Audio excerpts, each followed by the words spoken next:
여러분 안녕하십니까? 계속해서 대구 경북 소식을 전해드리겠습니다.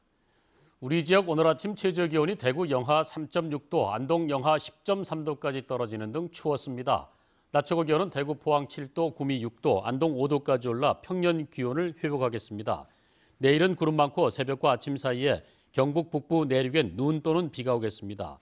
내일 아침 최저기온은 대구 0도 등 영하 5도에서 영상 3도, 낮 최고 기온은 대구 9도 등 5도에서 11도로 오늘보다 높겠습니다. 성탄절에 또다시 규모 3.5 여진이 강타한 포항시 흥예읍에서는 잠잠했던 불안감이 다시 커지고 있습니다. 주민들은 지열발전소 등 안전대책을 하루빨리 세우고 근본적인 주거 문제 해결도 이루어져야 한다는 입장입니다. 장미쁨 기자가 취재했습니다. 성탄절 여진 이후 첫 흥예 장날, 지진 문제 해결을 촉구하는 주민들이 모였습니다. 평화롭던 휴일 오후, 또다시 규모 3.5의 여진이 발생하면서 주민들은 지난달의 악몽을 다시 떠올렸습니다. 참 사람 안 불안하게도 잘 정되시면 좋지만은 그게 땅속에 하는 일이라가 뭐 약속이 있나 뭐 정해진 것도 없고 하니까 좀 불안하지. 저녁을 또 겁나고 나 혼자 있거든. 지난달 강진 이후 여러 조치가 쏟아졌지만 근본적인 안전대책과 피해 복구 방법은 아직도 나오지 않아 막막한 심정입니다. 포항 지진의 원인을 밝히는 데는 정말 포항의 지도자들이 고개를 돌려 외면하고 있습니다. 여러분, 이래서 어떻겠습니까?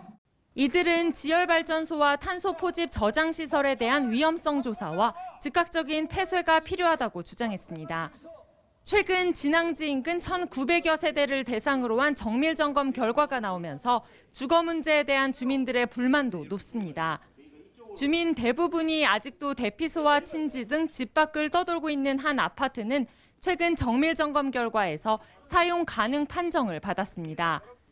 대대적인 보수 보강에 나서야 하지만 경미한 피해인 소파에 해당돼 지원금도 턱없이 부족한 실정입니다. 균열간 부분이 점점 늘어나고 틈이 더 벌어지고 있는데 그 부분도 전체적으로 큰 영향이 없다, 건물이 무너지지 않는다 이런 식으로 판정이 내려져서 저희들 주민들은 그 부분을 인정하기가 좀 어렵고 지진이 평범한 일상을 언제든 위협할 수 있다는 불안감은 크게 높아졌지만 재난으로부터 시민들을 보호할 수 있는 대책은 체감하기 어려운 수준입니다. MBC 뉴스 장미쁨입니다. 대구시 교육청이 주최하고 대학진학지도협의회가 주관하는 대입 정시모집 지원 전략설명회가 대구시 교육청에서 열립니다. 이번 설명회는 학생과 학부모, 교사 등을 대상으로 대구진학지도협의 회장과 이정형 배재고 교사가 2018학년도 수능 결과 분석, 정시 변화와 흐름 분석, 정시 지원 최종 전략 시뮬레이션 등 다양한 입시 정보를 전달합니다. 설명회 뒤에는 대구 경북권 주요 8개 대학이 참가해 희망하는 학생, 학부모 등을 대상으로 1:1 개별 상담도 합니다. 국민권익위원회가 전국 47개 지방의회와 36개 국공립대학의 청렴도를 측정한 결과 지방의회에는 부정청탁과 연고주의 행태가 만연돼 있고 국공립대는 연구비 부당집행, 횡령 등이 심각한 것으로 나타났습니다.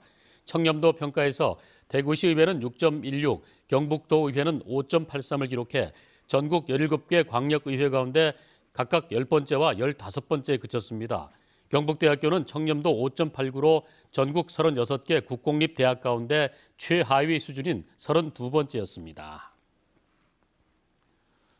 어제 저녁 7시 50분쯤 대구시 달서구 볼리동의 한 상가 건물 1층 음식점에서 불이 나 20분 만에 꺼졌습니다. 이 불로 요리를 하던 식당 주인 30대 여성 한 명이 얼굴과 양손에 화상을 입어 병원에 옮겨졌습니다. 경찰과 소방당국은 식용유에서 불이 시작된 것으로 보고 정확한 화재 원인을 조사하고 있습니다.